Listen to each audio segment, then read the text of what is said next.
Smart Ideas, c'est notre rubrique Startup et Innovation. Je reçois Elliot Erga, bonjour. Bonjour Thomas. Vous êtes médecin et fondateur, patron de Diabète, qui vient d'ouvrir, c'était il y a 1 mois et demi.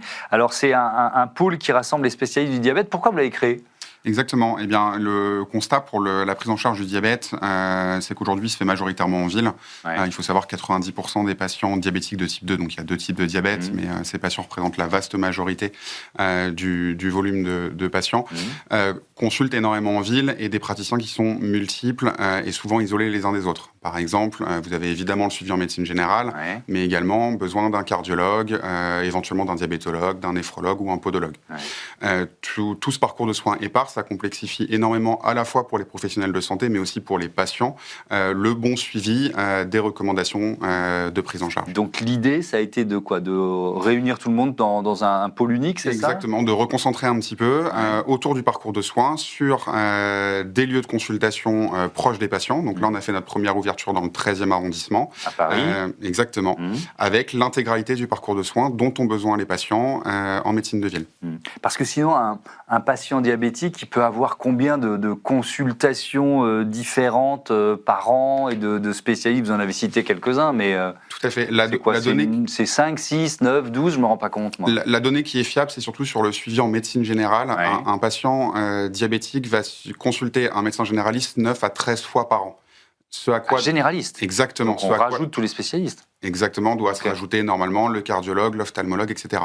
Avec des recommandations de suivi qui, en plus, sont relativement mal appliquées. À titre d'exemple, les patients diabétiques ont en moyenne, 34% des patients ont en moyenne un suivi qui est bien mené sur le plan cardiologique. Alors, dans votre pôle, on trouve quelle spécialité ? Alors, on trouve à la fois des spécialités médicales et paramédicales, tout ce qui a trait également à l'éducation thérapeutique, qui est un point très important, donc c'est-à-dire comment apprendre aux patients à gérer sa pathologie, à la fois sur des compétences purement techniques et aussi sur l'aspect psychologique, diététique, voire l'activité physique. Et donc, on a de la médecine générale, de la diabétologie, des cardiologues, médecins vasculaires, néphrologues, donc pour les maladies rénales. Et également tout le plateau d'ophtalmologie pour pouvoir dépister et traiter la rétinopathie diabétique, donc qui est une atteinte ophtalmologique de la rétine, qui est une des principales causes de cécité. D'accord, et qui est lié au diabète. Qui est lié au diabète, effectivement. En fait, le diabète, c'est une pathologie qui va altérer les vaisseaux sanguins et qui, évidemment, les vaisseaux sanguins, on en retrouve partout dans le corps, vont provoquer des atteintes d'organes un petit peu partout. Comment ils collaborent entre eux ? C'est-à-dire que pour un patient, il va pouvoir voir plusieurs spécialistes les uns après les autres ou pas forcément ? Alors tout à fait, c'est quelque chose qu'on va coordonner un petit peu sur le modèle des hôpitaux de jour qu'on peut retrouver à l'hôpital. Alors avec des délais d'attente qui sont souvent très longs. À Paris, on est à 6 mois, 1 an de délai d'attente pour avoir un hôpital de jour. En région, c'est en général un petit peu le même constat, avec des services qui sont débordés.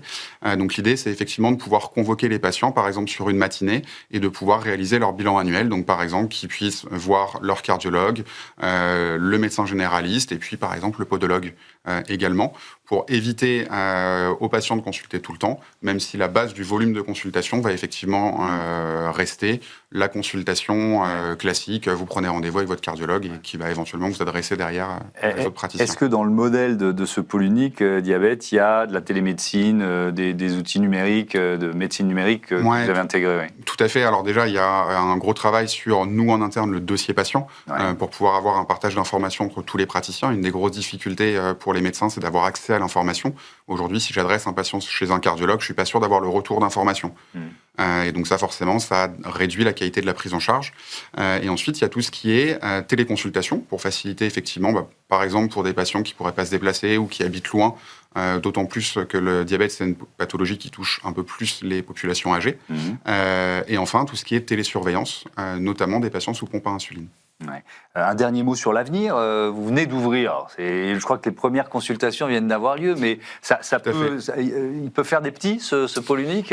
Oui, bien sûr. L'objectif, donc là, on adresse de la médecine adulte, ça va être de répliquer ce modèle-là à la fois en Ile-de-France et puis en région. Il faut savoir qu'il n'y a pas de modèle du tout équivalent, que ce soit en France ou en Europe.